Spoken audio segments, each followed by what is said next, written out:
Bonsoir à toutes et à tous et ravi de vous retrouver comme tous les soirs sur Médien TV dans 60 minutes pour comprendre. Nous sommes le lundi 11 avril et nous sommes en direct et vous le savez, pendant 60 minutes nous essayons de décrypter pour vous ce qui fait l'actualité nationale ou internationale. N'hésitez pas à réagir sur les réseaux sociaux, sur la page Facebook de Médien TV ou sur le compte Twitter de l'émission à travers le hashtag 60MPC. Vos questions et vos réactions nous permettront d'alimenter notre discussion de ce soir. Les invités qui ont accepté d'être avec nous sur le plateau, Rachid Benzine, vous êtes islamologue, auteur en 2004 des Nouveaux penseurs de l'islam, en 2013 du Coran expliqué aux jeunes et en mars 2016 de La République, l'Église et l'Islam, une révolution française que vous avez coécrit avec le père Christian Delorme. Merci d'être avec nous ce soir.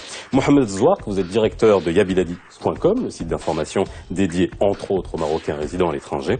Et enfin, Jean Birnbaum, vous êtes directeur du Monde des Livres, auteur de Un silence religieux, la France face au djihadisme, paru en janvier dernier et lauréat du prix Aujourd'hui 2016, prix qui vous sera remis demain à Paris. Merci messieurs d'être avec nous ce soir. Radicalisation de l'islam ou islamisation de la radicalité, c'est un des grands débats qui agite en ce moment le champ médiatique et universitaire en France et en Europe. Il faut dire que la violence et la cadence des attentats perpétrés en France et en Belgique ces derniers mois ont énormément interrogé la compréhension que l'on avait du phénomène djihadiste. Cause sociale ou religieuse, qu'est-ce qui doit primer dans la compréhension du phénomène djihadiste? Les responsables politiques prennent-ils assez en compte le facteur religieux dans le processus de radicalisation? Et sinon, pourquoi? Comment fonctionne le discours de Daesh? Sur quoi repose-t-il? Et les autorités politiques en mesurent-elles les ressorts et les effets? L'Europe et le djihadisme, les grands malentendus, c'est le titre de l'émission de ce soir. La guerre contre le terrorisme ou encore la lutte contre la radicalisation, c'est aujourd'hui le cheval de bataille de la France, mais aussi des autres pays européens. Après les attentats de Charlie Hebdo et du 13 novembre 2015 à l'Hexagone, plusieurs personnalités politiques se sont exprimées. Le jour même des attaques de Saint-Denis et du Bataclan, le président français François Hollande a annoncé 2 décisions. La mise en place de l'état d'urgence et la fermeture des frontières pour protéger le pays. Le lendemain, c'est le Premier ministre qui déclare une nouvelle fois la guerre contre le terrorisme. Dans le cadre de la loi sur le renseignement adoptée en 2015, Manuel Valls n'a écarté aucune solution. La filature électronique permanente des personnes estimées dangereuses est désormais possible en France. Parmi les déclarations les plus audacieuses après les attaques terroristes, celle du socialiste Jean-Luc Mélenchon. Il faut le dire avec force, l'islam n'a rien à voir avec ça, a-t-il déclaré le 14 novembre 2015. Selon des spécialistes, l'extrémisme découle d'une pratique fondamentaliste de l'islam. Ils disent même que la promotion d'une culture islamique dépassée est à l'origine du terrorisme. Mais d'après d'autres experts, la réalité contredit cette idée souvent véhiculée. Les terroristes adoptent le fondamentalisme pour donner un revêtement idéologique à leurs actes. Autrement dit, il ne s'agit pas de la radicalisation de l'islam, mais de l'islamisation de la radicalité. Cette déclaration du politologue français Olivier Roy alimente un débat houleux entre les intellectuels français. D'après Olivier Roy, la radicalisation ne touche qu'une fraction très restreinte de la communauté musulmane de France. Et il faut chercher la clé du problème dans leur révolte générationnelle. Bien, messieurs, en psychologie, on dit que comprendre, c'est déjà commencer un peu à guérir. Mais avant qu'on essaie de comprendre déjà à travers les thèses que vous soutenez les uns et les autres sur l'explication du djihadisme et de ses racines, revenons d'abord sur les réactions des autorités françaises suite aux attentats, que ce soit celle de Charlie Hebdo, que ce soit celle de Charlie Hebdo de janvier dernier ou de novembre dernier. Est-ce qu'elles ont été politiques, sécuritaires, idéologiques, philosophiques? Rachid Benzine. Dans un premier temps, c'était d'abord la réponse sécuritaire. Il fallait d'abord sécuriser la population. Donc on a mis des militaires, on a mis la police et aussi on a bombardé, je dirais, certains points tenus par Daesh. Et dans un second temps, il a fallu aussi inscrire la paix civile, ce qui peut se comprendre aujourd'hui dans la situation dans laquelle on est, puisqu'on est rentré dans une époque, en tout cas, de terreur. C'est-à-dire que le terrorisme cherche à terroriser d'abord une population, donc le politique est dans son rôle. Puis vient un deuxième temps qui est celui de l'analyse. Et c'est là où le problème se pose parce que nous avons beaucoup de politiques comme Mélenchon, comme vous venez de le dire, qui disent cela n'a rien à voir avec l'islam. Tout d'abord, il faudrait définir ce que nous entendons par l'islam. Et on voit que nous avons du mal en France, en Europe, et notamment particulièrement en France, à prendre en compte le facteur religieux, mais cela s'explique aussi historiquement.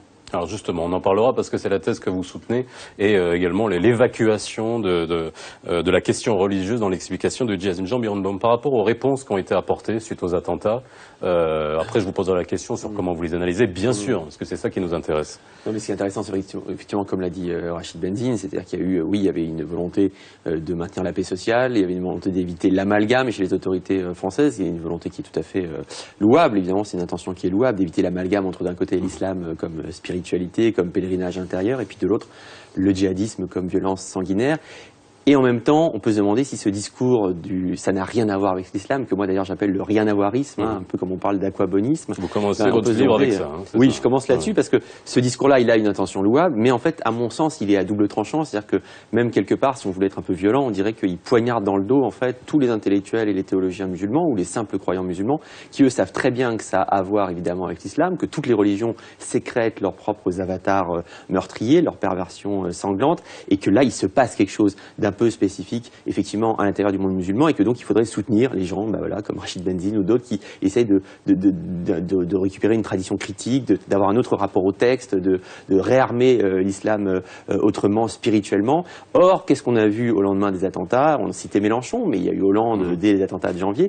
On a vu sur tous les plateaux de télé un peu partout des gens qui analysaient tous les facteurs possibles et qu'il ne faut pas du tout écarter d'un revers de la main, évidemment que le social, le politique, etc. c'est important, mais qui disaient ces jeunes en fait sont des victimes de la crise sociale, ces jeunes sont des victimes du malaise générationnel, ces jeunes ont trop joué aux jeux vidéo, ces jeunes ont trop chatté sur Facebook ou sur Messenger. Donc toutes les causalités possibles étaient envisagées et la seule qui, comme si elle terrorisait tout le monde, qui était systématiquement écartée, eh bien justement c'était la causalité religieuse et je pense que ça dit quelque chose de très profond sur l'état de nos consciences. La causalité religieuse, mais aussi la responsabilité des politiques eux-mêmes, qui a été très rapidement évacuée, puisque la France a quand même vécu 2 attentats la même année, et on a vu un Premier ministre qui a très vite éludé sa responsabilité en montrant les muscles, en mettant en place l'état d'urgence, en ayant les yeux rivés plutôt sur ce que vont dire les médias, la cote de popularité du président, du ministre, etc. Et on se rend compte qu'en fait, la réponse qui a été apportée était une manière un peu de faire diversion et d'aller à l'opposé de ce qu'on essaie de faire, ou ce que font les chercheurs, à savoir essayer de comprendre finalement. Et lui-même, d'ailleurs, Manuel Valls a souligné le fait que essayer de comprendre, c'est déjà un petit peu excusé, et donc on évacue tout de suite, et c'est effectivement ne pas respecter le travail des universitaires qui travaillent sur ces questions-là, qui essaient de comprendre les différentes causalités, et donc on a asséné une seule version, et donc la version sécuritaire, avec quelques explications très rapides, en évacuant complètement le débat qui doit avoir lieu. Est-ce que c'est lié à la religion? Est-ce qu'il y a des aspects sociologiques, l'urbanisme, etc., qui sont aussi des éléments qui ont participé? Malheureusement, il y a eu très peu de débats et très rapidement, c'était plutôt la réaction policière, la réaction sécuritaire, voire même militaire sur le territoire occupé par Daesh. Alors ça, c'est la réaction politique, mais au niveau des médias, parce que c'est vrai quels sont les discours finalement qu'on sert? Vous dites ça manque de débat, mais est-ce qu'aujourd'hui les médias ont une vraie responsabilité? Vous allez me dire oui, mais nécessairement, mais est-ce que la sémantique, les termes qui sont utilisés sur tous les plateaux de télévision ou dans les studios de radio, je parle de la France ou en Europe ou ailleurs, sont aujourd'hui complètement, je vais utiliser le terme, complètement à côté de la plaque, où il y a besoin de recentrer justement le vocable lié au djihadisme? Je dirais qu'une grande partie des médias est comme les politiques, c'est-à-dire ce sont des analphabètes d'un point de vue religieux. Et tout à l'heure, on parlait... carrément. Oui, je le pense. Je pense que...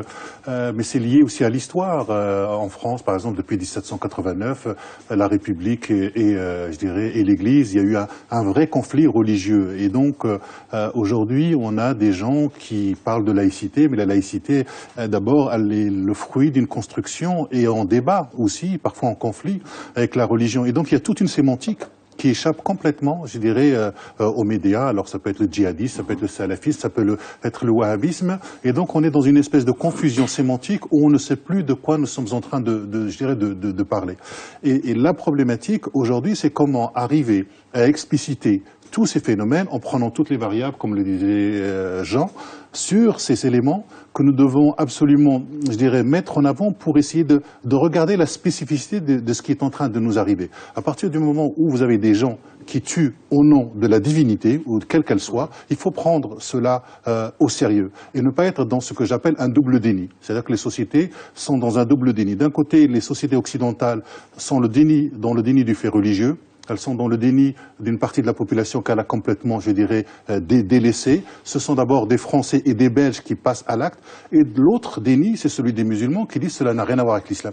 Si, ça a à voir avec une certaine, je dirais, vision de l'islam qui est propagée depuis une cinquantaine d'années entre le mouvement wahhabite d'un côté, le mouvement des frères musulmans avec toute, je dirais, la dynamique de Sayyid Qutb, etc., plus, je dirais, certaines idéologies nationalistes du XXe siècle. Et donc, il faut travailler sur ce discours-là et faire qu'est-ce qui fait qu'aujourd'hui l'islam se prête à cette utilisation idéologique. Jean-Bernard Baum. Alors, ce qui est intéressant, c'est que votre petit reportage, qui était très bien, disait est-ce que c'est juste un revêtement idéologique, un revêtement que ces gens se donnent. Et ce vocabulaire du vêtement, il est très intéressant parce que effectivement, très souvent, la religion est vue comme un vêtement. C'est toujours quelque chose qui viendrait masquer le réel et qui serait jamais le visage même du réel. Or, il arrive que la religion soit quelque chose de réel. Et même pour l'humanité, qui a effectivement un rapport. Rachid Benzine parlait d'analphabétisme religieux, mais on peut parler aussi de sécheresse symbolique. C'est-à-dire qu'il y a beaucoup.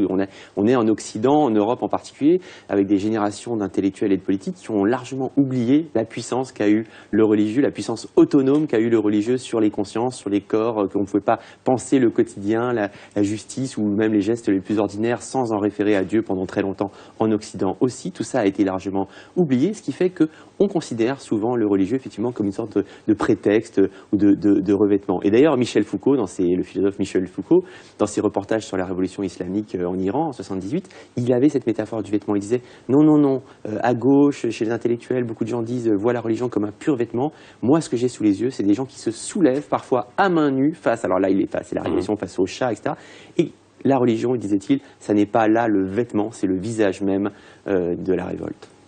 Mohamed Zouar. Moi, j'ai l'impression que les médias tournent un peu en roue libre. Ils sont de plus en plus déconnectés de ce qui se passe dans la société française, des différents courants, de l'existence de différents courants, qu'ils soient religieux, des transformations sociales au sein même de la communauté musulmane, pour parler d'elle. On invite toujours un petit peu les mêmes experts sur les plateaux. Souvent d'ailleurs on marginalise d'autres. Là sur le débat sur le voile qui est en train de, qui a pris une tournure assez originale ces derniers jours. On n'interroge pas par exemple les personnes elles-mêmes, les premières concernées. Donc on parle à leur place. Les femmes voilées n'ont pas le droit d'exister, de parler, de s'exprimer. Est-ce qu'elles sont soumises? Est-ce qu'elles sont aliénées? Ou est-ce qu'elles sont tout simplement ont fait leur choix? Donc ça, par exemple, c'est une question sur laquelle les médias, on a l'impression qu'il y a un mouvement comme ça qui est autonome et qui va au-delà. Enfin, vu qu'on tourne toujours avec les mêmes intervenants, on a l'impression qu'ils se parlent à eux-mêmes. C'est des discussions, on a presque l'impression des discussions de salon, et on tourne toujours, le discours tourne toujours le même. Vous reprenez les débats qu'il y a actuellement et les débats depuis les 15 dernières années, souvent on va trouver un petit peu les mêmes réflexes. Les mêmes idées qui ressortent, les mêmes intervenants. Alors vous reverrez bien évidemment Caroline Fourest, vous reverrez bien évidemment certains Algériens qui se sont recyclés en France en tant qu'experts sur l'islam alors qu'ils n'étaient que journalistes, d'ailleurs même souvent proches du pouvoir. Donc on voit très bien qu'il y a des gens qui n'ont pas forcément la légitimité pour parler de l'islam, pour analyser le fait religieux, qui ne sont ni sociologues ni rien, et qui vont truster les plateaux au détriment de personnes qui sont spécialistes. On verra beaucoup moins un Bobéro qu'une Caroline Fourest, par exemple, pour parler d'islam ou de laïcité. On verra peut-être même moins un Rachid Benzine que certains... Partout. Il est partout, d'accord. Bon, je retire. Mais certaines personnes qui ont des choses à dire, qui ont fait des travaux académiques autour du fait religieux, de phénomènes sociaux dans les quartiers, etc. Et on ne les entend pas, malheureusement, parce qu'ils n'ont pas un discours qui va dans le sens finalement de ce mainstream médiatique. Alors, Pourquoi est-ce qu'on occulte le religieux en France? Ça, c'est une grande question. Est-ce que c'est au nom de la laïcité? Est-ce que c'est au nom, enfin, à cause de cet analphabétisme religieux dont vous parlez dans les médias? Vous n'allez pas me dire que la France ou l'Europe s'est vidée de tous les intellectuels et universitaires qui s'intéressent au monde arabo-musulman, quand même. C'est-à-dire que la France, avec la laïcité, a un grand problème, je dirais, avec le religieux, et on est mal à l'aise. Les politiques sont vraiment mal à l'aise avec le religieux. Ils ne savent plus du tout comment l'appréhender. C'est-à-dire que pendant très longtemps, c'est quand même ce combat contre le religieux, cette privatisation, je dirais, du religieux, et donc du coup, cette visibilité du religieux qu'oppose l'islam pose elle-même un problème. L'islam pose un double problème. Tout d'abord parce que c'est une religion dont on ne comprend pas la symbolique, ni les textes, ni les rites. Donc on a un vrai problème avec la religion. Et ensuite, c'est la religion des anciens colonisés. Donc il y a ce rapport colonial que nous avons et dont on parle très bien Jean Birnbaum dans son livre avec le rapport à l'Algérie. C'est-à-dire qu'on a une page coloniale qu'on n'a pas encore suffisamment tournée. Il y a des mémoires blessées, il y a des mémoires en souffrance, et on a du mal aujourd'hui à pouvoir en parler de manière apaisée. Oui, c'est vrai qu'il y a quelque chose de très français, c'est-à-dire qu'il y a toute cette histoire de la laïcité à la française, cette immense et interminable controverse entre l'Église, vous y faisiez allusion à l'instant, entre l'Église et l'État. Il y a toute une histoire particulière, très violente, très dure, qui a fait beaucoup de crispations. Et c'est vrai qu'il y a une certaine conception de la laïcité à la française. Aujourd'hui, on a plein de gens qui disent « moi, je suis un laïc intransigeant, je suis un laïc de combat », et qui, parfois, en disant ça, nourrissent l'extrémisme auquel ils croient faire face, parce qu'en fait, ils font de la laïcité une sorte de fantasme d'éradication du religieux de l'espace public, alors que la laïcité n'a jamais été ça. La laïcité, c'est au contraire de faire en sorte que l'État garantisse la liberté de culte des uns et des autres, de toutes les religions. Et donc, effectivement, aujourd'hui, il faut faire extrêmement attention à ce que la laïcité n'ait pas l'air d'être un outil pour éradiquer les religions, et en particulier une en particulier. Après, c'est toujours la même chose, c'est-à-dire que, bien sûr, la laïcité, c'est pour beaucoup de gens une manière de faire en sorte donc, que tout le monde puisse exercer son culte, et en même temps qu'aucune religion ne puisse mettre la main sur l'espace public. Si vous voulez remettre les religions à leur place, toutes les religions à leur place, c'est bien d'être capable de leur donner une place. Si vous voulez remettre quelqu'un à sa place, c'est bien de lui en donner une. Et pour lui en donner une, ça, il faut considérer qu'effectivement, quelqu'un qui porte le voile ou qui a un geste ou qui fait une fête, quelle qu'elle soit, de quelque religion que ce soit, etc., eh bien, c'est pas un pur indice social, c'est pas un pur indice matériel, ça engage tout un rapport au monde, tout un élan intime, toute une certitude, plein de textes, un rapport au vrai et au faux, à la vie, à la mort.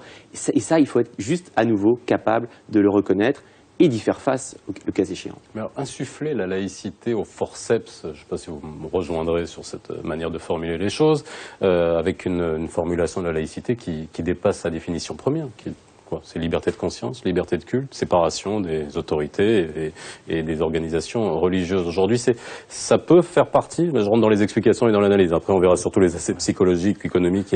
Est-ce que c'est peut-être le point de départ aujourd'hui qui fait la spécificité française? On pourrait élargir à d'autres pays européens pour faire un benchmark, mais est-ce que ça c'est vraiment au centre?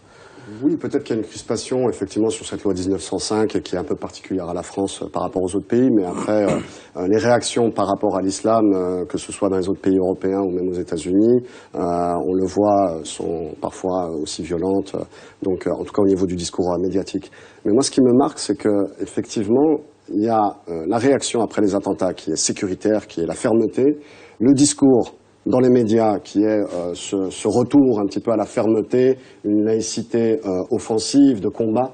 On oublie presque qu'il y a eu des ministres de l'Intérieur, depuis qu'on débat un petit peu du fait religieux et de l'islam en France, donc fin des années 80, début des années 90, on oublie qu'il y a eu des ministres de l'Intérieur qui ont été très fermes. Donc comme si, d'ailleurs on pointe souvent du doigt, le gouvernement, les différents ministres, en leur disant oui mais vous étiez un peu trop gentils, c'est pas des copains, vous les gériez comme des copains, etc.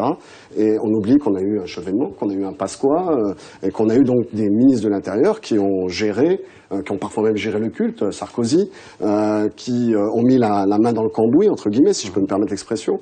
Donc il y a une opposition comme si il fallait encore plus de fermeté, et comme si les ministres passés, finalement, n'ont pas fait preuve de fermeté, n'ont pas géré les différents aspects sécuritaires liés je veux dire, il y a toujours eu des agents des renseignements généraux dans les mosquées, même des mosquées de quartier. Donc, comme si c'était quelque chose, un no man's land, les mosquées étaient un no man's land, et puis on découvre finalement une certaine passivité du gouvernement.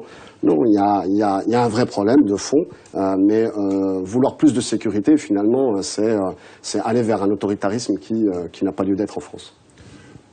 Il y a effectivement cette question de la laïcité en tant que tradition qui doit s'adapter, qui doit gérer de nouvelles problématiques qu'elle n'avait pas gérées. C'est-à-dire que tradition, c'est juridique. Parce qu'on est quand même là aussi la différence est ténue. On est dans une tradition.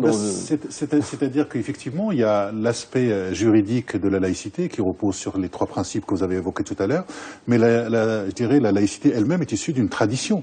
Une tradition de la modernité intellectuelle, je dirais des Lumières, dans une confrontation entre le théologico et le politique. Et voilà que l'islam amène de nouvelles problématiques à la laïcité. Et en même temps, là où il faut faire attention, c'est que nous avons un islam qui a changé de visage en 50 ans. Et cet islam-là, qui est le produit, on le voit bien, de l'Arabie Saoudite, qui est quand même à partir de 1961, l'Arabie Saoudite décide de créer l'université de Médine pour wahhabiser l'ensemble, je dirais, de l'islam.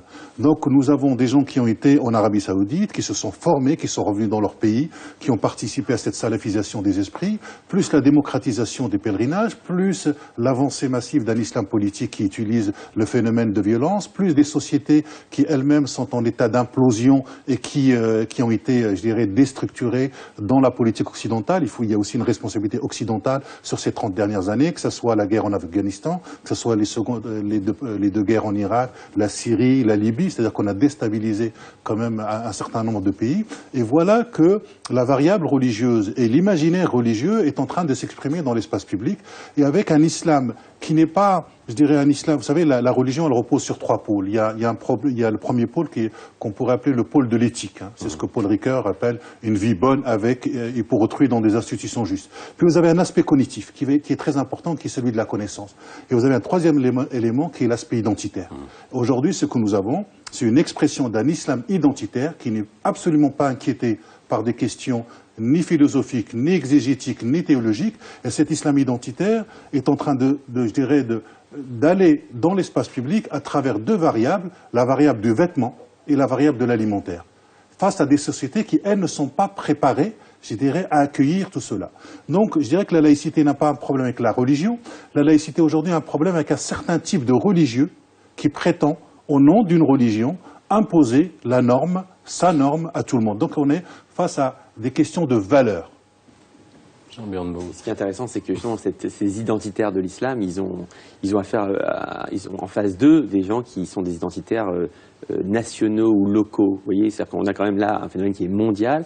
Et pour l'analyser, on a des gens qui ont toujours des grilles d'analyse nationales, voire même locales. On convoque le monsieur de l'adjoint au maire de Molenbeek pour lui dire espèce de tocard, vous n'avez rien compris, vous n'avez rien fait, etc. Alors que, en fait, il a affaire, lui, à des gens qui utilisent les mêmes mots et qui font les mêmes gestes qu'à Nairobi ou à Alep, un peu partout. C'est-à-dire qu'on voit bien que les djihadistes, puisque c'est quand même de deux qu'on parle ici, et c'est des gens c'est un truc mondial. Et que leur force, c'est qu'ils proposent aujourd'hui, moi c'est l'obsession de mon bouquin, ils sont aujourd'hui les dépositaires de la seule espérance radicale. Il faut utiliser le mot espérance, même si c'est une espérance qui a un visage meurtrier ou sanguinaire, etc. Ils sont dépositaires de la seule espérance radicale au nom de laquelle des jeunes Européens, par exemple, sont prêts à aller mourir par milliers à l'autre bout du monde. Donc, quand vous avez ça en face de vous, vous ne pouvez pas raisonner en termes national ou même local. Or, en fait, la laïcité, à chaque fois, dans chaque pays, c'est dit « Ah, mais les valeurs suisses sont dynamitées ou bafouées par tel ou tel geste d'un élève en classe. Ah, mais les valeurs françaises... » Il faut aujourd'hui, la seule manière de penser les choses, c'est de penser effectivement à l'échelle mondiale, ce qui se passe dans le rapport au texte, dans le rapport à la spiritualité, dans le rapport à l'identité, aux crispations identitaires, aux réactivations politiques des choses, mais à l'échelle mondiale. Et on a en permanence, malheureusement, des gens qui raisonnent, qui sont incapables de raisonner à l'échelle mondiale, qui raisonnent en termes purement nationaux ou locaux, avec des choses, des grilles d'analyse qui sont un peu datées.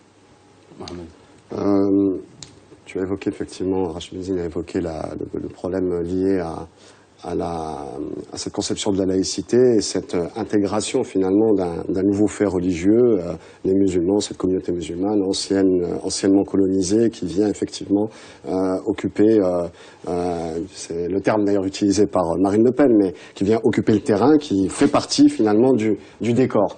Ce problème d'altérité ou ce problème d'intégration, parce que c'est peut-être qu'effectivement c'est cette place du religieux, mais peut-être aussi c'est un problème d'altérité parce qu'effectivement c'est des populations qui sont relativement différentes, même si on a cohabité lors de protectorats ou de colonies, relativement différentes, couleur de peau, des pratiques culturelles qui peuvent être éloignées. Et la France qui se veut universelle, à un moment se dit oui mais finalement ils sont différents et je n'en veux pas. L'intégration va dans les deux sens, hein. C'est pas seulement une injonction à ces nouveaux venus qui doivent s'intégrer. En filigrane, vous êtes en train de dire que l'Europe a un problème avec les arabo-musulmans et pas avec les musulmans. Je pense que, enfin, arabo-musulmans ou d'origine africaine, d'ailleurs, de manière générale, c'est pas seulement musulmans, parce que par exemple dans les djihadistes, il y a une bonne partie qui sont normands, qui sont bretons, qui s'appellent Mathieu, qui s'appellent Patrick, et qui vont faire le djihad, qui ont été récemment endoctrinés ou qui se sont convertis, hein, ça dépend de quel côté on se place, mais qui ont été endoctrinés et qui sont partis faire le djihad. Donc on voit très bien que ça ne concerne pas seulement le Mohamed ou Mamadou, et pourtant on a un discours dans les médias, dans les analyses, qui est très orienté à l'étranger. D'ailleurs, il faut les renvoyer chez eux. Si vous voulez pratiquer votre religion, c'est pas ici, c'est chez vous. Qu'est-ce qu'on dit finalement à ce Mathieu ou à ce Patrick?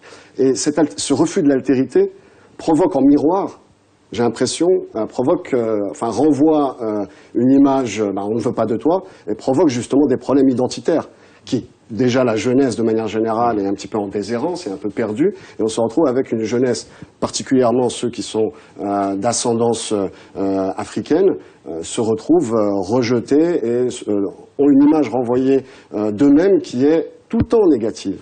Tout le temps négative. Et donc, ils se réfugient plus facilement dans le communautarisme ou dans des groupuscules qui, parfois... alors, vous savez, moi, j'ai grandi dans un quartier, et puis un jour, un après-midi, on était avec les copains, et puis deux jeunes arrivent, ce qu'on appelle les brigades anti-chitanes, la BAC. Les brigades anti-chitanes, donc c'est Air Max avec le pantalon afghan. Ouais.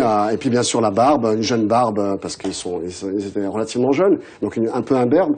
Et ils nous disent c'est l'heure de la prière, faut venir avec nous faire la salat l'Asr, c'est l'heure de la prière.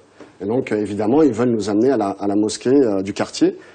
Et c'est petit à petit comme ça qu'ils font des sortes d'OPA, des coups d'État, et ils prennent possession de la mosquée. Pas seulement eux en tant qu'étrangers, parce qu'ils n'étaient pas du quartier, mais avec les jeunes du quartier. Et heureusement on avait un imam du quartier qui tout de suite a senti le coup venir. À la fin de la prière, il les voyait rester en train de discuter. Il leur dit, bon, messieurs, c'est fini, la prière est finie. Mais il y a beaucoup de mosquées, par exemple, comme ça, qui ont complètement switché, qui ont été prises en otage par des jeunes qui ne sont même pas du quartier et qui réussissent à embrigader avec eux ou emmener avec eux dans ce mouvement des jeunes du quartier. Je pense que la question de l'identité de l'Europe se pose. En tout cas, l'islam joue en miroir et pose la question de l'identité européenne. Mais on sent globalement qu'il y a finalement aujourd'hui de la radicalité un peu partout. C'est-à-dire, on a à la fois de la radicalité d'un point de vue politique, du Front National, mais on a aussi de la radicalité religieuse et avec des discours que l'on voit qui créent des ruptures à l'intérieur des sociétés. Moi, j'en vois 5. Le premier, c'est la manière dont les uns et les autres se définissent. C'est-à-dire, il y a nous, il y a eux. Et une fois qu'on a défini le eux, on va dire que ce eux, il est méprisable. Ensuite, on va dire que ce eux représente une vraie menace symbolique pour mon espace. Et ensuite, eux représentent une menace physique. Et ça marche, je dirais, des deux côtés. D'un côté, nous avons nous, les Occidentaux, versus les musulmans. Ensuite, les musulmans, ce sont des êtres méprisables. Il suffit de voir la manière dont ils traitent leurs femmes. Ou Houellebecq, qui va dire que l'islam, c'est quand même la religion la plus con. Ensuite, on va dire que les musulmans remettent en cause notre espace symbolique, nos valeurs hommes-femmes, et la laïcité, la République. Et ensuite, les musulmans viennent nous tuer dans nos écoles, sur nos terrasses. De l'autre côté, nous avons un autre type de discours que nous entendons. Il y a nous, les musulmans, eux, les kofars, c'est-à-dire eux, les mécréants. Ensuite, il y a un phénomène de déshumanisation, on va les traiter de singes et de porcs. Ensuite, on va dire que ces non-musulmans empêchent nos sœurs de se voiler, empêchent l'être musulman d'exister. Et ensuite, on dit que l'Occident est une vraie menace pour l'islam. Et lorsque votre espace symbolique, qui est très important, qui constitue l'individu, est en danger, les gens peuvent passer à l'acte. Et on voit bien que, par exemple, que la caricature ou les caricatures que nous avons eues de la figure du prophète de l'islam a posé un problème parce qu'elle vient toucher, je dirais, cet espace symbolique qui est sacré. Et comme le disait Mohamed Harkoun, il y a un lien très fort, c'est ce qu'il appelle le triangle anthropologique, entre la notion de la vérité, du sacré et de la violence. Alors Donc, ça me viendra à vous de poser la question sur l'humiliation, parce qu'elle est aussi centrale, et il y a beaucoup aussi d'universitaires qui soutiennent cette thèse de l'humiliation des peuples et qui est au centre finalement du djihadisme. On fait une petite pause, on revient juste après.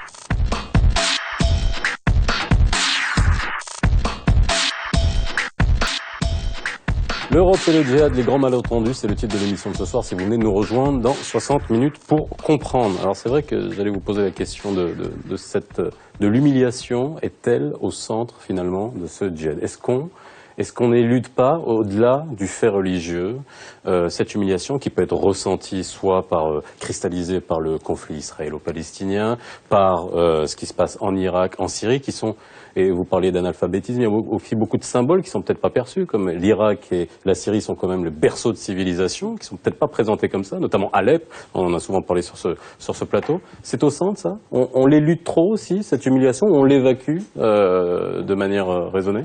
je pense qu'il faut comprendre à la fois ce qui motive ces jeunes, mais pour comprendre ce qui motive ces jeunes, au-delà de ce que disait tout à l'heure Jean Birnbaum sur cette difficulté de trouver un horizon, je dirais, d'espérance, il faut aussi se poser la question, qu'est-ce que propose Daesh ?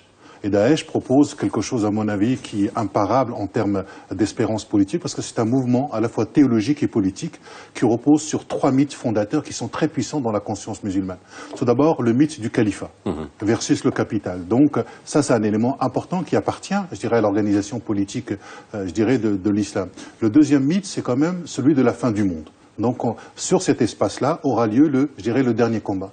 Et puis le troisième mythe, c'est qu'il y ait quand même le mythe de ce qu'on appelle hijra, c'est-à-dire que les gens vont sortir de ce que la tradition musulmane appelle, je dirais, la jahiliya, pour aller vers un espace musulman.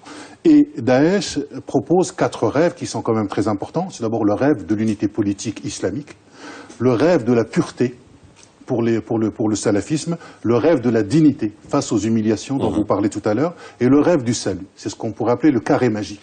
Et ça, aujourd'hui, pour beaucoup de gens, c'est quelque chose de très important, dans la mesure où Daesh a su capter, je dirais, les révoltes arabes, c'est une révolution permanente. Il a su capter, je dirais, l'offre salafiste en proposant un espace où il y a le pur et l'impur, et il a su capter l'offre politique des islamistes, et notamment à travers les frères musulmans, parce que c'est dans leur constitution, l'établissement du califat.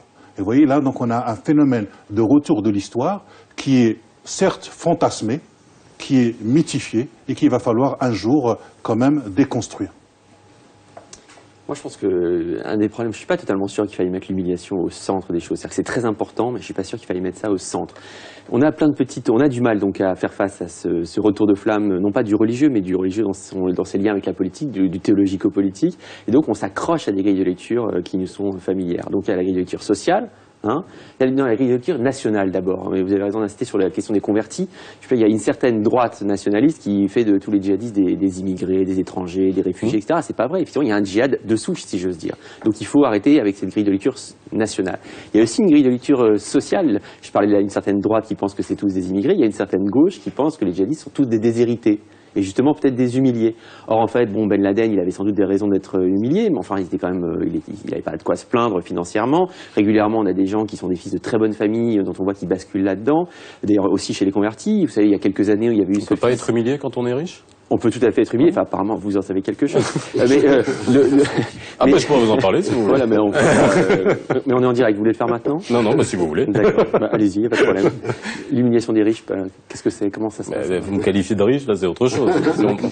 Non, mais il y avait quelques années, il y a eu vous vous souvenez de ce jeune fils de banquier nigérian qui avait essayé de se faire sauter dans un avion entre Détroit et Amsterdam. Il avait fait les plus grandes facultés en Angleterre, il s'était baladé partout. Donc régulièrement, on tombe des nues, si j'ose dire, parce qu'on voit que des gens qui sont de très bonnes familles, qui ont eu toutes les études possibles, etc., basculent dans le djihadisme. Et je pense qu'il y a quelque chose d'un peu méprisant, en fait, ou d'un peu facile, de se dire que la seule question qui se pose, ou en tout cas la question centrale, c'est celle de l'humiliation. Elle est très importante, il ne faut pas du tout évacuer ces aspects-là, la colonisation, la situation des quartiers, les stigmatisations, les discriminations, etc. C'est très important. Mais quand même, on devrait pouvoir envisager qu'un jeune djihadiste qui se réclame de ce dont il se réclame n'est pas forcément juste un humilié. Pour parler des bolcheviks, si vous voulez, dans l'histoire, on disait pas tous c'est des humiliés. Ils se réclamaient, eux, des opprimés, ils voulaient défendre les opprimés, mais personne n'allait dire que tous les dirigeants djihadistes, parce qu'ils étaient bolcheviks, parce qu'ils étaient révolutionnaires, étaient tous des humiliés par essence. Les djihadistes de l'époque. Mais avec une espérance quand même profane et différente. Mais c'est vrai que, et justement, à l'époque, c'était la seule espérance aussi qui venait aimanter comme ça toute une jeunesse rebelle, d'où qu'elle vienne. Et c'est ça l'intérêt, c'est que on veut faire des djihadistes, des jeunes qui viennent de quartiers difficiles, ou alors des gens qui sont tous des étrangers. Donc on s'intéresse toujours à d'où ils viennent. Mais en fait, la seule question qui se pose vraiment, c'est où ils vont, quel est leur horizon. Et leur seul point commun, c'est l'horizon commun, justement, c'est-à-dire ils sont aimantés par une espérance radicale aux conséquences sanglantes, mais donc par un univers commun de textes et de gestes. Et mettre juste la question de l'humiliation, c'est aussi une manière de nous rassurer parce que à nouveau, on ne les prend pas au sérieux. On dit ah oui, toi, t'es juste un petit humilié, t'as du ressentiment, tu es en fait rongé par le ressentiment, alors qu'en fait, peut-être qu'il est mis en mouvement par quelque chose de beaucoup plus fort et de beaucoup plus fier, qui n'est pas juste l'humiliation. Il y a le futurologue marocain Mehdi El Manjra qui a beaucoup travaillé sur justement cette question de l'humiliation, qui a fait un livre qui s'appelle L'humiliation il y a un an, où il a justement, il a tenté d'expliquer le fait que dans les pays arabes, des révoltes allaient arriver parce que les régimes sont autoritaires. Donc il a peut-être un petit peu aussi prédit les printemps arabes, parce que donc il y a une sorte d'humiliation des populations des pays arabes par les régimes autoritaires qui va donc provoquer des révoltes, etc. Et donc là c'est on va dire l'humiliation au niveau national, au niveau interne. On pourrait faire le parallèle aussi avec la France, où peut-être certains jeunes qui vont faire le djihad se sentent humiliés, comme ce que j'expliquais tout à l'heure, se sentent humiliés par le discours ambiant, par le fait d'être rejetés, d'être des citoyens de seconde zone ou des Français de deuxième classe. Mais face à cette humiliation, on va dire locale, nationale, il y a aussi une humiliation beaucoup plus globale qui est, tu l'avais évoqué tout à l'heure, avec les différentes guerres, la situation des peuples arabes ou de cette nation, la Oumma, qui est par rapport à un passé qui est mythique, avec les empires arabo-musulmans, etc. Et finalement se voir dans le miroir et se dire, effectivement, on est tombé très bas, on n'arrive pas à concurrencer finalement ces peuples qu'on hait peut-être ou qu'on envie d'une certaine manière. Et donc l'humiliation peut avoir effectivement un rôle à la fois au niveau local, national, mais aussi d'une manière internationale pour les peuples arabes, mais même en France d'ailleurs. Même en France, c'est-à-dire qu'ils peuvent sentir cette humiliation. Moi je me souviens, quand j'étais étudiant à Lyon, des jeunes algériens, des franco-algériens, qui n'avaient peut-être pas visité leur pays d'origine depuis 10 ans, ou peut-être même jamais, qui ne parlaient quasiment pas un mot d'arabe. Le seul mot d'arabe, c'était Wallah al-Adim, quoi, c'est tout. Et qui se disaient, nous on est arabes, nous on est musulmans.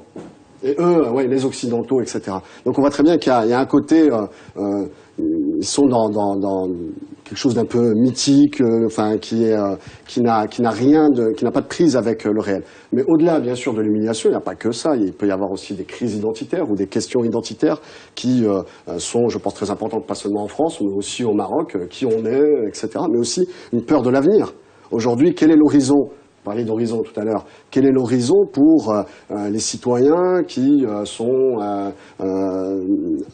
peu en situation de déclassement, qui ont du mal à s'insérer dans la société, qui sont un peu perdus, qui n'arrivent pas à trouver leur planche de salut dans les discours politiques, que ce soit en France ou dans les pays de la rive sud de la Méditerranée. Et donc oui, on sent qu'il y a aussi un désir, une projection vers un avenir un peu meilleur. Mais ce qu'il y a, c'est que ce discours, moi je veux vous alerter sur une chose quand même, c'est que ce discours de l'humiliation, il est tenu en particulier par toute une gauche politique et intellectuelle qui ne comprend rien du tout à tout ça. C'est-à-dire que souvent, la gauche type Mélenchon ou autre, c'est-à-dire une gauche qui s'est construite, on parlait de laïcité, mais ça c'est le cadre français global, mais la gauche en particulier s'est construite largement sur un fantasme d'éradication du religieux et sur l'idée que l'émancipation sociale, ça allait avec la mort du religieux. Pour la gauche, et il y a des générations entières de militants et de gens, de citoyens qui ont été formés à l'idée que la religion était juste une sorte d'illusion vouée être dissipée par le progrès. Si le chômage baisse, forcément le djihadisme, ça ira mieux. Je pense qu'en fait, évidemment, c'est plus compliqué que ça. On a tous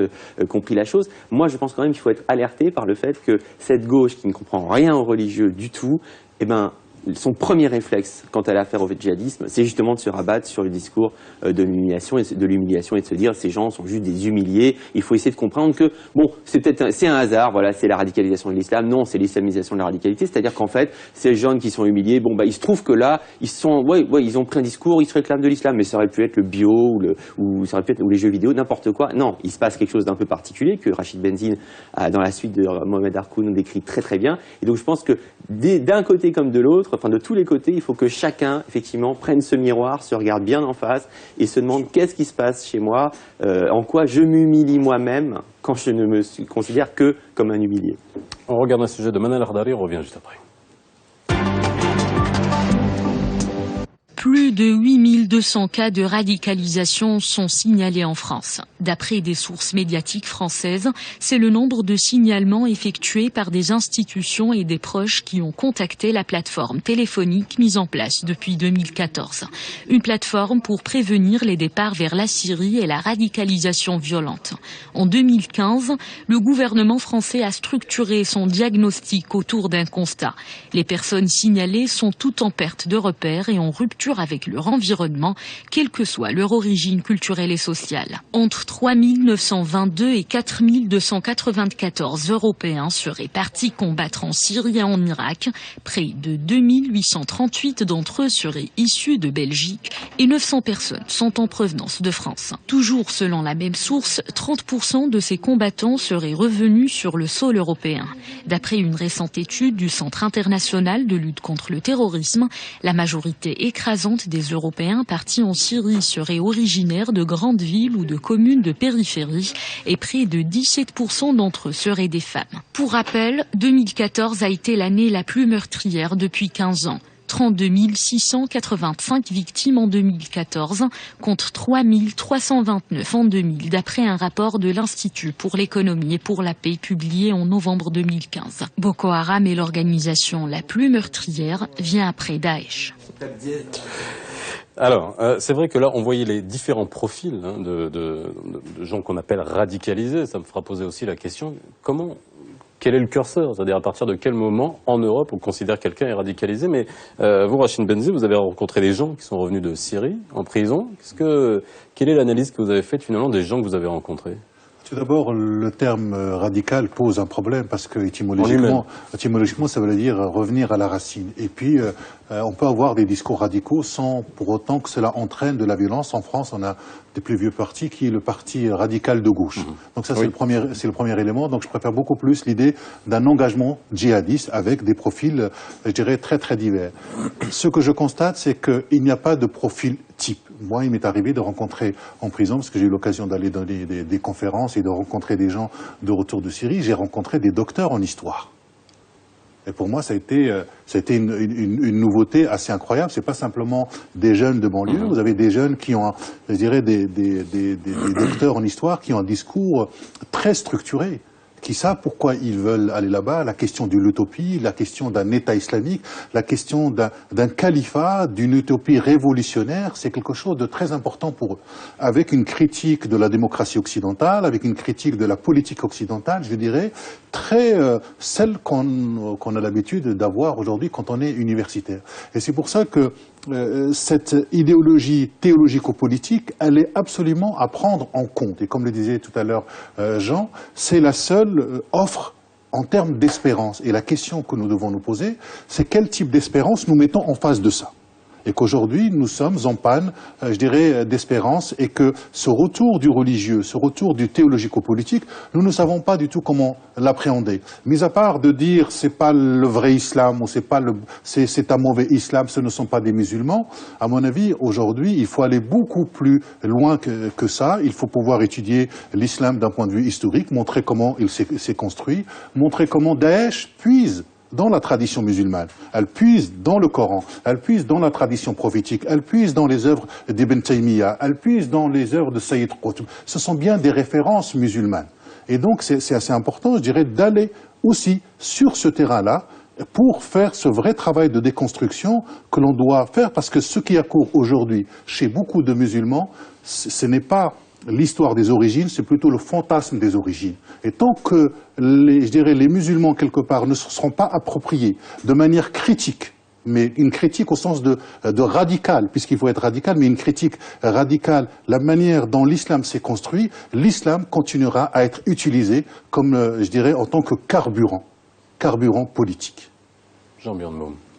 Oui, bah, c'est vrai que c'est à chaque fois la question de l'énergie, quoi. Qu'est-ce que c'est que cette énergie religieuse ou spirituelle ou théologico-politique qui irrigue ce mouvement. Et c'est vrai qu'on a beaucoup de mal à y faire face. Et donc, par exemple, effectivement, le mot déradicalisation a quelque chose d'assez curieux. On sent que c'est encore une stratégie lexicale comme ça pour éviter la question du théologique ou du religieux. On a l'impression qu'on va appuyer sur un bouton et qu'on va vider de sa substance. Oui. On va faire un lavage de cerveau. Ça fait un peu maladie de la peau, quoi. On se dit qu'ils vont passer par un sas et en fait, mais c'est marrant parce qu'il y a un jeune sociologue qui s'appelle Arnaud Esquiré qui a travaillé sur les sectes et qui a montré comment en France les sectes, le travail sur les sectes, c'est toujours vu, tout le vocabulaire, c'est la manipulation mentale, c'est toujours vidé de tout rapport à la croyance. C'est comme si on était terrorisé à l'idée qu'il puisse y avoir dans ce genre d'engagement justement radicaux un rapport à la foi, à la croyance, aux valeurs, à un au-delà quelconque. Et c'est vrai que du point de vue de la déradicalisation, il y a à nouveau, on a l'impression que c'est une sorte de sas qui a été inventé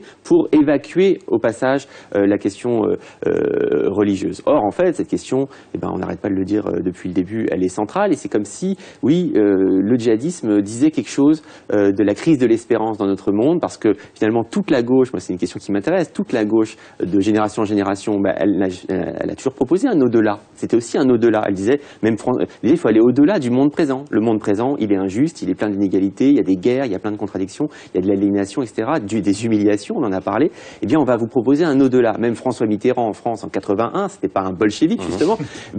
Il proposait de rompre avec le capitalisme. On se demandait si c'était en 100 jours, en plus de 100 jours, etc. Mais en tout cas, il proposait par la voie réformiste et pas révolutionnaire, mais quand même d'aller un peu au-delà. Aujourd'hui, il faut arriver face à l'au-delà mortifère et sanglant du djihadisme. Il faudrait quand même arriver, Rachid Benzine parlait de contre-espérance, il faudrait arriver à se reposer la question de l'espérance radicale, justement.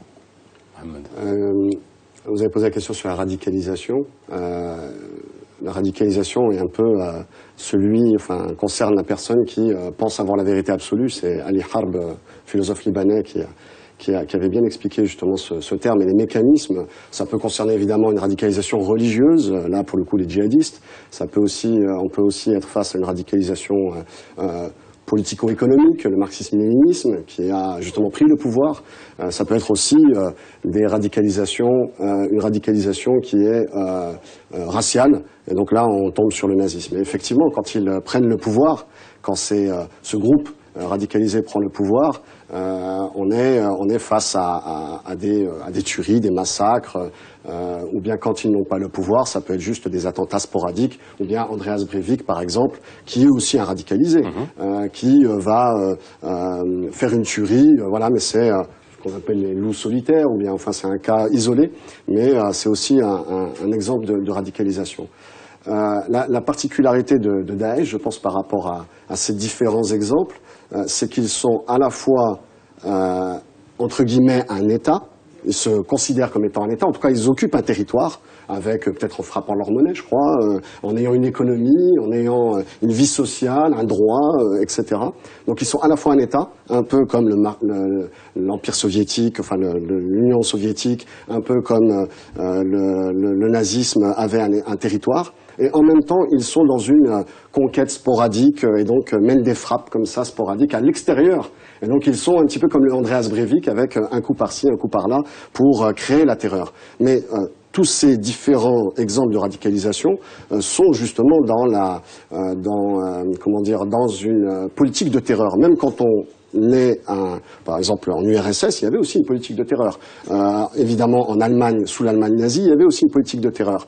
Et là, Daesh mène une politique de terreur en interne, avec un droit et avec un système policier, une police des mœurs qui est radicale, mais aussi à l'extérieur pour évidemment faire créer de la frayeur au niveau des pays européens, notamment ceux qui frappent de manière aérienne, pour l'instant, le territoire. Alors, vous fustigez la gauche depuis tout à l'heure. Vous vous posez la question sur aujourd'hui, est-ce que les politiques vont être outillés pour répondre à ça? Est-ce que ça va être un blasphème laïque d'essayer de remettre au centre des études l'islam, d'essayer de mieux le comprendre? Est-ce qu'on peut réinsuffler ça au niveau de la société? On parle de la France, mais c'est vrai qu'on pouvait étendre à l'Europe, mais spécifiquement le modèle français.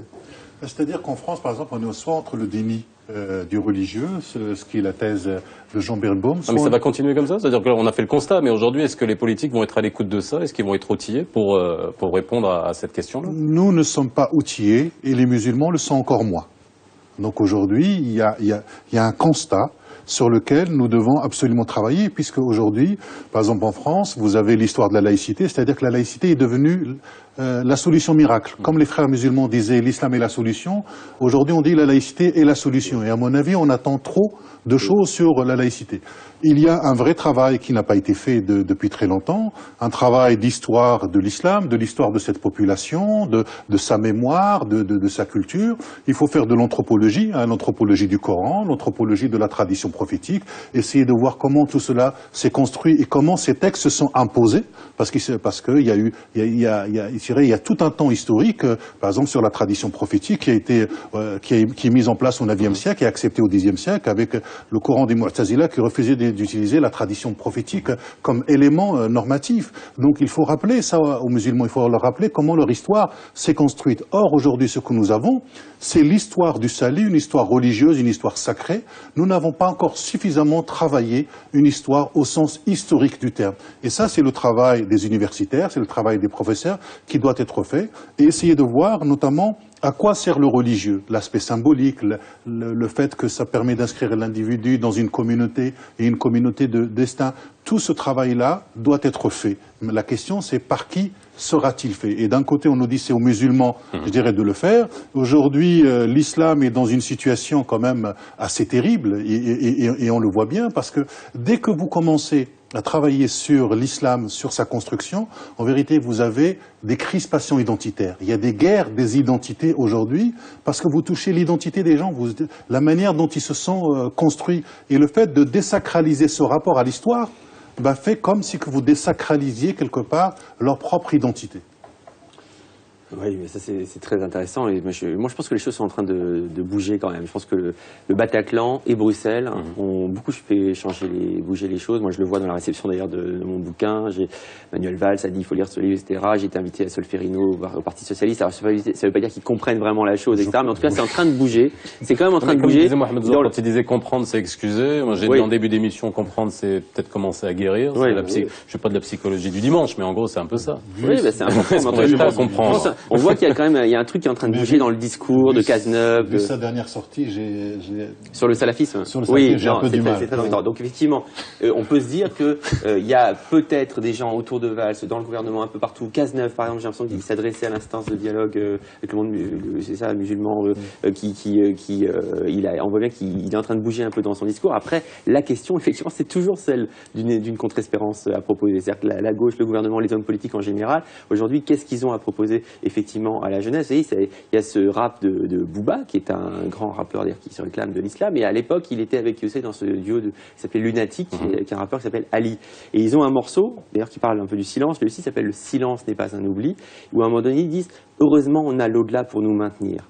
Je veux dire, effectivement, ça c'est très central. Il faut qu'à un moment donné, les uns les autres reproposent un au-delà pour se maintenir. Ça peut être un au-delà politique, profane, social, mais il faut qu'il y ait quand même quelque chose comme un au-delà. Et aujourd'hui, il y a tout un mouvement social, vous avez vu en France, ça s'appelle La Nuit debout. Et il y a des jeunes qui écrivent des choses superbes sur les murs. Il y a un de ces jeunes, il a écrit « Il y a une autre fin du monde possible ». Je trouve cette phrase superbe. C'est-à-dire, il y a eu des générations de militants ou de jeunes révoltés qui disaient « Il y a un autre monde possible ». La jeunesse aujourd'hui, c'est comme si on était à un tel état de désespérance qu'elle disait « Bon, oui, il y a une fin du monde possible, on a compris, les gens de Daesh et tout, eux, ils veulent la fin du monde, ils l'appellent de leur vœu, ils veulent l'instauration du royaume de Dieu tout de suite, etc. Ils ont hâte d'en finir avec ce monde. Nous aussi, à notre manière, mais pas du tout celle de Daesh, on voudrait juste pouvoir choisir une autre fin du monde possible. Vous avez beaucoup tapé sur la gauche. Je Ouais, suis en partie On va d'accord. pas parler des autres. Bon, je pense que la droite aussi a une grande part de responsabilité. Il ne faut pas oublier que le CFCM a été fondé, calibré par l'ancien ministre de l'Intérieur, Nicolas Sarkozy. Je pense faudra peut-être même aller plus loin encore. Il y a une sorte de péché originel, droite et gauche d'ailleurs confondus. Alors je suis pas islamologue, je n'analyse pas la religion, donc je vais rester juste sur un constat par rapport à ce qui s'est passé en France.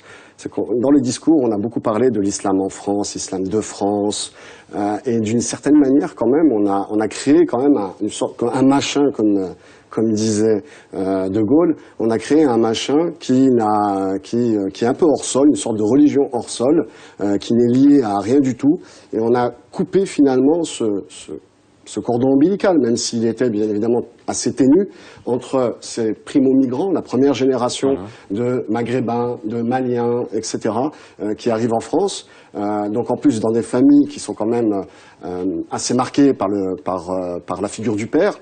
Et en créant cet islam de France ou cet islam en France, on a un petit peu désavoué cet islam, on appelait ça l'islam des ambassades, cet islam malien, cet islam marocain, et on a détrôné la place du père dans ces familles, qui avaient déjà d'ailleurs des problèmes, puisque le père arrive, souvent il ne parle pas français, il est au chômage, il ne sait pas donner les clés pour son futur, pour le futur de son enfant. Donc la place du père est un petit peu en situation difficile. Et en plus on arrive avec, on va créer ex nihilo cet islam de France, avec rien du tout derrière. Qu'est-ce qu'on met? Quels sont les moyens qui sont mis en place? Et donc, on écarte un petit peu, entre guillemets, l'islam des ambassades. Et puis, ça, c'est la place, justement, ce que tu disais tout à l'heure, cet islam wahhabite qui a déferlé avec beaucoup de moyens financiers, qui a pris possession de cette nouvelle génération, qui sont devenus les ambassadeurs de cet islam wahhabite, qui n'avaient rien à voir ni avec leur histoire, ni avec leur parcours,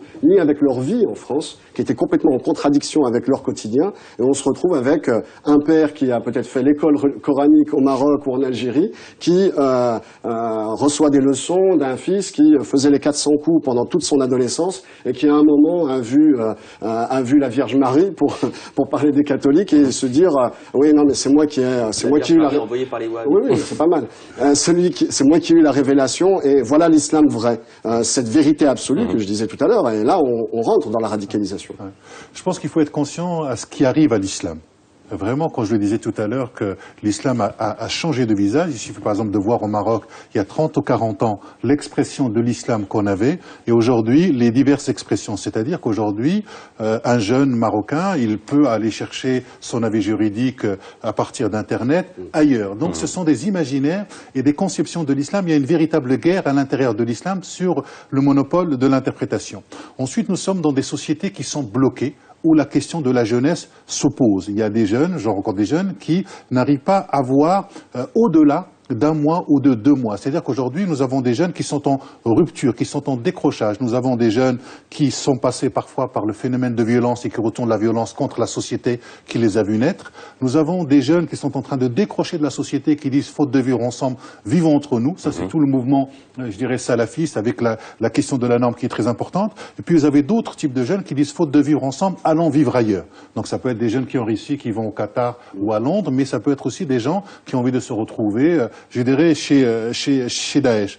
Et que aujourd'hui, nous sommes face à un phénomène qui est quand même mondial et qu'on a besoin, je dirais, de multiplier les angles sans pour autant, je dirais, exclure. Et l'un des problèmes, et c'est là où c'est intéressant, le livre de Jean Birnbaum, c'est quand il met le focus sur justement ce déni du religieux, parce que nous ne savons pas du tout comment l'appréhender. Alors justement, le silence religieux, ça sera la dernière question parce qu'on doit rendre l'antenne. Quelle Comment responsabilité. bah oui, ça c'était le diagnostic, la thérapie. Comment on le brise ce silence alors?